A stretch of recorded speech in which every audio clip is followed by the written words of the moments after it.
Welcome to The Deciding Point, our Cracked Racquets weekly roundup of the biggest storylines happening throughout the tennis world. This past week saw a couple of first-time champions on the ATP and WTA Tour. Now, for Astra Sharma, it was her first WTA-level title in Charleston. For Stefanos Tsitsipas, his first Masters 1000 title. That still counts. Want to talk about those events, some of the action we saw on the Challenger Tour as well. With that in mind, Westhoff, roll those credits. Let's start today's show.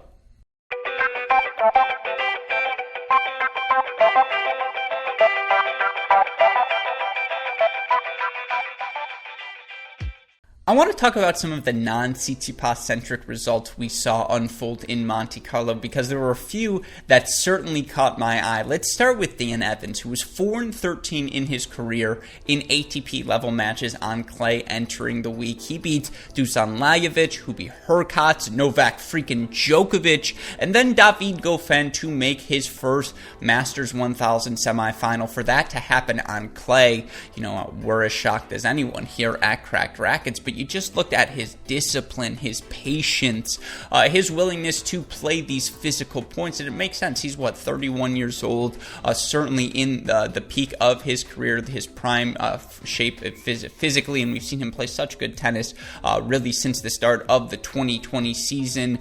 This result, of course, a breakthrough, of course, unexpected, but it's the culmination of so much hard work for Evans, who has had a ton of success, right? Entered the top 30 for the first time in his career over the past year, and now, gets this first Masters 1000 result. Do I expect him to make the second week of the French Open? Truthfully, no, I don't. He doesn't have that huge weapon on clay, but he does move the ball around the court so well. His variety, his willingness, again, to suffer and make matches physical, it's something to take note of. If you're not prepared, he is going to beat you. Novak Djokovic wasn't prepared in their, I believe it was, round of 16 match, and against David Goffin, he just was so disciplined and just absorbed and redirected the pace so well. And, again, you look at the list of players, Hurkacz really the only guy with a huge serve, and I do wonder a huge serve like Tsitsipas had on the clay. That does disrupt Dan Evans' rhythm a little bit more. But for Evans, fantastic, well-deserved week.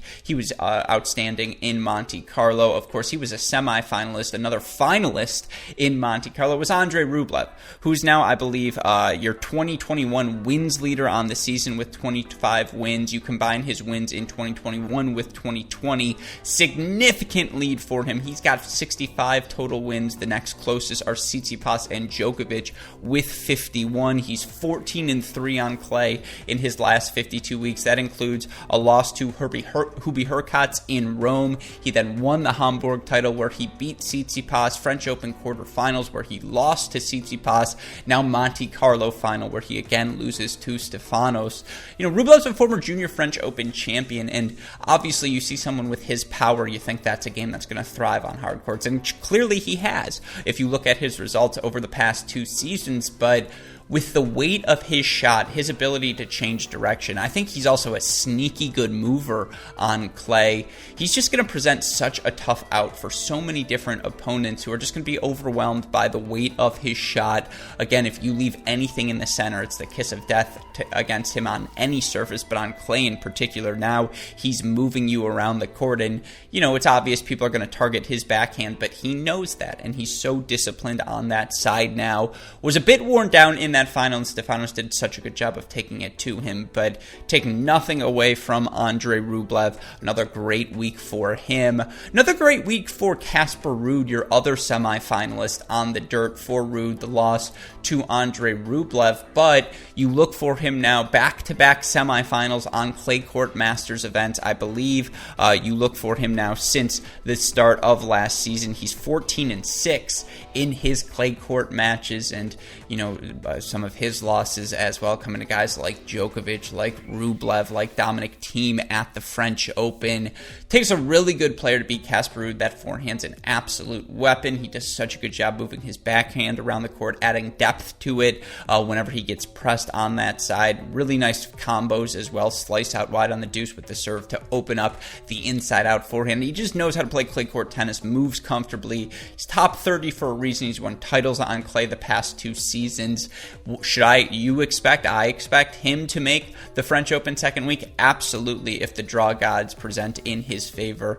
Casper Ruud was a stud. And then again, just throughout the weekend, whether it was Evans, Tsitsipas, Rublev, Ruud, who of course were the semifinalists, but you had, Davidovich Fokina, David Goffin, Fabio Fognini all resurgent to make the quarterfinals. Rafa wasn't at his best, but certainly we got a fun glimpse of him, and to see him lose to Rublev, that's something all of us are going to bank moving forward. So overall, was a fantastic first Masters 1000 event of the season on the clay courts of Monte-Carlo.